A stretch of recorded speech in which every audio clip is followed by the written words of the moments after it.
نحمده ونصلي على رسول الكريم ونشهد أن لا إله إلا الله وحده لا شريك له ونشهد أن محمدا عبده ورسوله.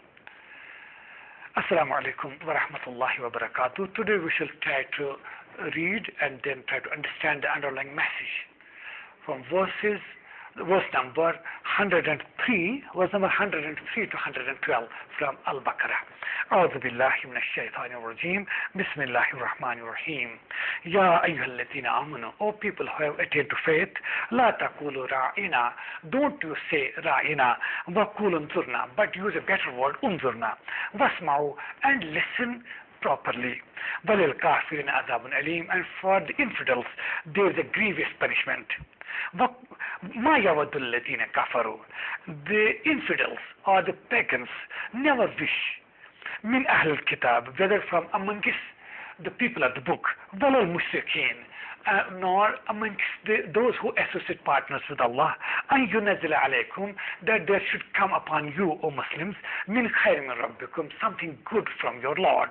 وَاللَّهُ يَخْتَصُ بِرَحْمَتِهِ, but Allah chooses by His mercies, مَن يَشَاءُ, whom He wills. وَاللَّهُ ذُو الْفَضْلِ الْعَظِيمِ, and Allah is possessor of great bounties. مَا نَنْسَخْ مِنْ آيَةٍ, and we never cancel or abrogate a command, أو ننسها, or cause it to be forgotten, not to be خير منها, unless we send something better than that, أو مثلها, at least like it.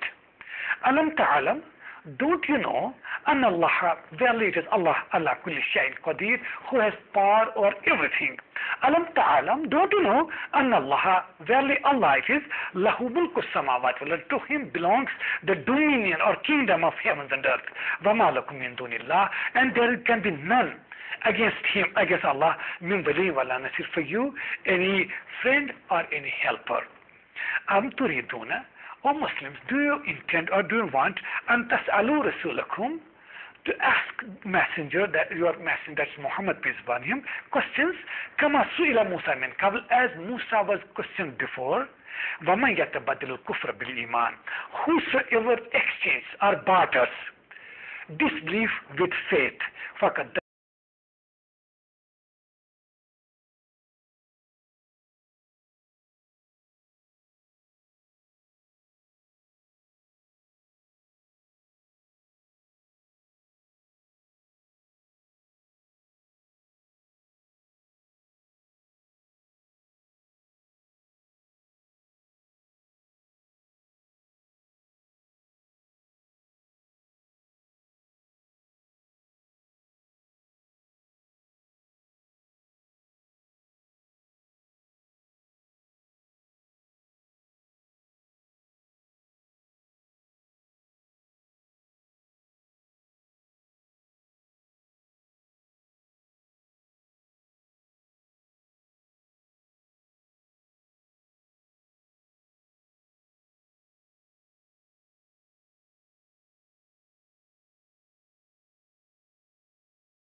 Certainly, he has gone too far from the right course.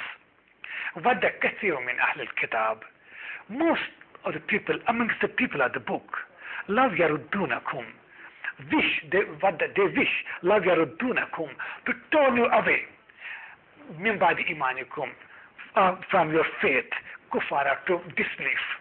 حَسَدًا مِنْ عِنْدِ أَنفُسِهِمْ This is hatred in their minds. Even after ma tabayyana lahum al-haq, that truth has become clear to them. Fa'fu, so pardon them. Wasfahu, forgive them. Hatta yati Allah bi amri, till Allah sends down His command. Inna Allah ala kulli shayin qadir. Surely Allah has power over everything. Wa aqimus salah, and be regular and steadfast in your prayers. Wa atu zakah, and pay poor dues. وَمَا تُقَدِّمُوا لِأَنفُسِكُم مِّنْ خَيْرٍ And whatever you send for your own selves beforehand, تَجِدُهُ عِندَ اللَّهِ You shall find it with Allah. إِنَّ اللَّهَ بِمَا تَعْمَلُونَ بَصِيرٌ Surely Allah watches or sees whatever you do. وَقَالُوا And they say, that means Jews and Christians say, لَنْ يَدْخُلُوا الْجَنَّةَ None can enter paradise إِلَّا except man kana hudan aw nasar, except one who is a Jew or a Christian. تِلْكَ أَمَانِيهُمْ These are their vain desires. Kul, O Muhammad, peace be upon him, ask them, Hatu burhanakum, bring your argument. In kuntum sadiqin, if you are truthful. Bala, nay. Man aslama wajhahu lillah, whosoever bows before Allah the Almighty, wahuwa muhsin, and he is a doer of good, falahu ajruhu inda rabbih, for him is a reward with his Lord. Wala khawfun alayhim, there shall be no fear upon them. Wala hum yahzanun, nor shall they grieve. Sadaqallahu al-azim. So these are the verses we shall try to understand. So first verse is Ya ayyuhallazina amanu, O people who have attained to faith, that is it addressed to Muslims, Mu'mins. La taqulu ra'ina, don't you say ra'ina, wa qulu unzurna, but use a better word, unzurna, wasma'u, and listen patiently and attentively. Walil kafirin adabun alim, and for the infidels or pagans or the deliberate rejectors of faith, there is a grievous punishment. So there is a small background, as we have been talking about. The enemies of Islam, especially Jews, left no stone unturned and were in search of opportunities or anything just to hurt the feelings of Prophet Muhammad, peace be upon him, just to create confusion in the minds of Muslims and use all the opportunities, and then they would enjoy. By teasing the Prophet and the Muslims, the Jews would rejoice and get enjoyment out of it. Out of this their mischief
factions was one.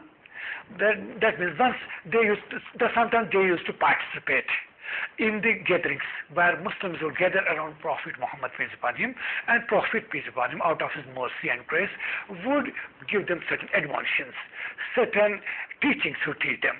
As any revelation which he had received, he would used to deliver, convey to them that this is the revelation.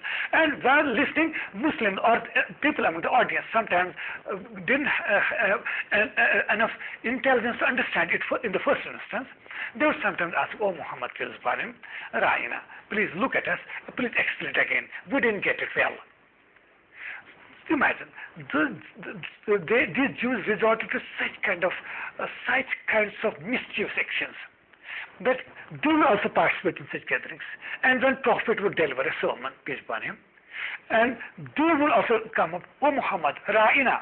Ra'ina in its first instance would simply mean, "Please look at us and take some attention towards us and listen to us, because we have not learned it well as yet." But what they would do, with the twisting of their tongues, they would make it to mean something else. For example, in a Ra'ina, they would make it Ra'ina, just prolong it, Ra'ina, and this had different meaning. Ra'ina would mean sometimes, this means, "Oh, our shepherd," or the person who's taking care of our flock. If somebody would ask them, "Oh, what are you saying?" They also didn't say Ra'ina, as you say Ra'ina, we also say Ra'ina. But when leaving that place, the Jews would meet and they would rejoice. They would tell each other and laugh at, mock at it, and say, "Do say we called Muhammad as our shepherd, as a person who takes care of a flock," and they would rejoice it, enjoy it, and laugh and mock at it. All this. And sometimes they would make Ra'ina in a different twist, with twisting of the tongue, which a similar word was used in Hebrew language. That Ra'ina, with a simple twisting, would mean, "Oh Muhammad, peace upon him, don't you listen? Let you not listen. Let you turn dumb." That means you never listened. This is a mischievous connotation, and they would enjoy it. It is in this verse. Muslims were advised, "Oh Muslims, henceforth, when you have to ask Prophet anything, by listening to his sermons or to his advices, you should not use word Ra'ina, because this word is then misused by Jews. They derive enjoyment out of it. They are trying to taste. Even Prophet Muhammad, peace upon him, could understand their intentions, because with a smile on their faces and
he would look in their eyes, he could feel they are not saying Ra'ina, they are doing Ra'ina. They are trying to tease you, harm me, and hurt my feelings.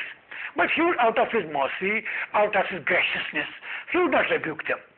But it was Allah the Almighty who took exception to this and then warned Muslims, henceforth you should not use a word which can be misused, or with the twisting of tongues which may be misused to mean something else, something derogatory, something immoral, something inhuman. That's what it is meant here. Ya ayyuhalladhina, and they were advised henceforth to use word unzurna. This also means the same. Have a look on us, O Muhammad, peace upon him, because we are not taking your advice properly. Please explain it again.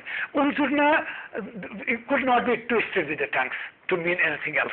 So Muslims are advised. This is the background of this verse. Ya ayyuhalladhina amanu, O people who have attained to faith, la taqulu ra'ina. Henceforth, you should not use the word ra'ina, so that these Jews may, with the twisting of their tongues, misuse it. Waqul unzurna. But hence now onwards, you should use better word unzurna. Wasma'u. And number two, you should listen attentively, so that you get everything that Prophet says, that there should be no room left for asking anything. So if you listen properly, you need not to say unzurna or anything else. So, oh, people have to faith, don't use, now onwards, don't use the word ra'ina, but use a better word, a better broad spectrum word, unzurna, wasma'u, and listen properly. وَلِلْكَافِرِينَ عَذَابٌ أَلِيمٌ. For these infidels, or these rejectors of faith, deniers of faith, that means these Jews are meant here, for them is a grievous punishment, because they are unnecessarily troubling the Prophet, peace upon him. Then Quran says, Ma yawadul. Why are they doing it? Quran has an explanation. Why do they resort to such subhuman, inhuman, or immoral practices? The fact is, because Ma yawadul ladina kafaru min ahl kitab wal al musrikin. These infidels, that means those who associate partners with God, that means infidels and the pagans and idolaters, and together with these Jews and Christians, people of the book, they never wish that anything good should come to you. That means any revelation should come to you, any messenger should come to you, any victory should come to you, O Muslims. They would not wish it. That's why when some victory comes to you, you are getting abundance of everything. You are progressing every day. Your honor and the honor of your Prophet, peace upon him, is going ahead with leaps and bounds. This grieves these Jews and Christians and these infidels and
pagans.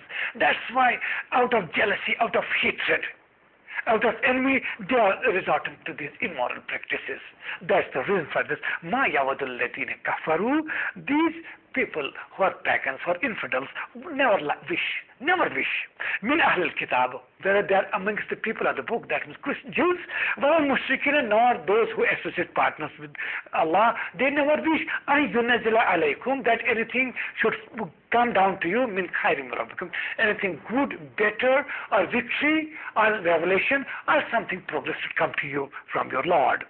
But it is Allah. Wallahu yahtasu bi rahmatihi man yasha. But it is Allah who chooses for His mercies whom He wills. That means whether the Jews like or don't like it, whether they wish or not, or whether they use any weapons against it, they cannot change the will of God. They cannot alter Allah's message. It is Allah. Wallahu yahtasu bi rahmatihi man yasha. It is Allah who chooses for His mercy whom He wills.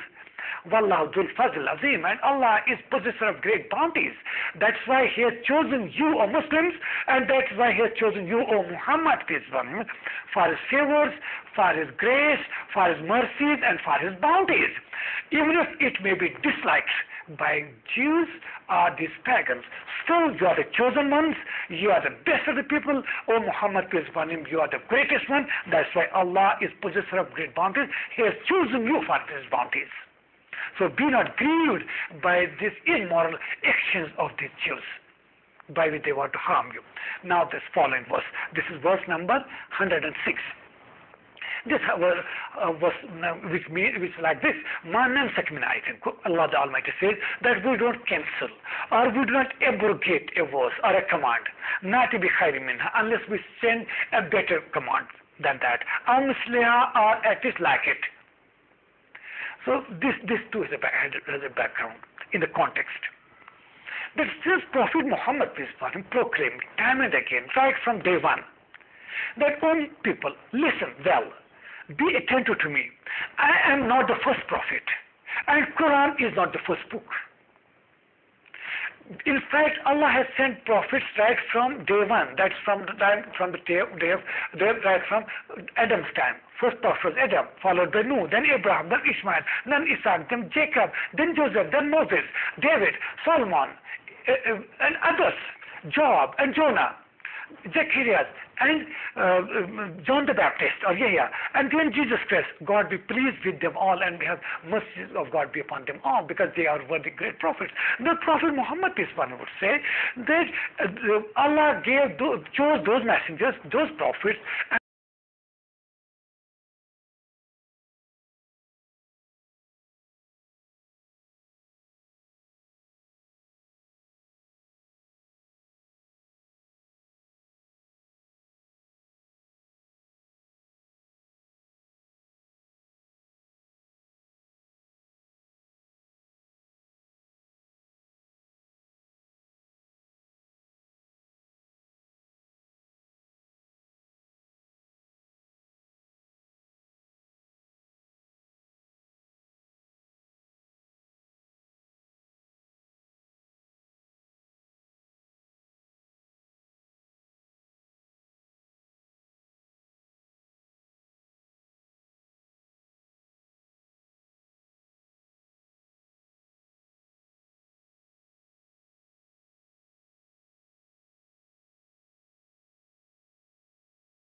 and revelations used to come to them, and they were the leaders, they were the source of guidance for humanity.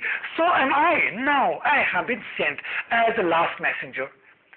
So I'm not the first, I'm the last. Quran is not the first book, but the final book. The same God who gave Moses' book, the Torah, same God has given me this book, Quran. The God who gave Jesus Christ Injil or Evangel or Gospels, the same God is revealing this Quran to me. The message sender is same, that's God, and so message is the same. So follow it. I'm not brought in a new message. I'm testifying or confirm the message of the previous prophets, and confirming their prophethood. They too are great prophets, as I am prophet of the time now. This was now when Prophet Muhammad started conveying the message. Sometimes there were different laws prescribed by Muhammad upon him, some sort of punishments or rewards, regarding such rewards or forms of worship. For example, we Muslims were commanded through Muhammad to worship 5 times, right? Fajr, Zuhr, Asr, Maghrib, Isha, 5 times prayers. Or pay zakah for when a person qualifies for it, that is, who is a possessor of 7.5 dollars of gold or 52 dollars of silver or its equivalent. He qualifies for zakah and he has to pay zakah, like that. One has to we are told or conveyed this message through Prophet Muhammad, peace upon him, Ya ayyuhalladhina amanu kutiba alaykum siyam. This fasting has been prescribed upon you, made incumbent upon you, kama kutiba alladhina min qablikum, as it was made incumbent upon the people who come before you. So it was the message. But these Jews sometimes, out of jealousy, out of fear, when they had no argument, they would oppose it and create an argument out of it. How come? If you say the message is same, God is same, then why did some prophets were asked to convey to followers to fast for alternate months? Because there were some prophets who were conveyed the message that they should fast for alternate months. That means 1 month fasting, 1 month with a break of 1 month, then again fasting for 1 month. It's like this. Or some messengers did a message that alternate days should be reserved for fasting, like it. Or some of the prophets, maybe they might have issued the message that zakah,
is our total yearly savings, you have to pay 10% of it.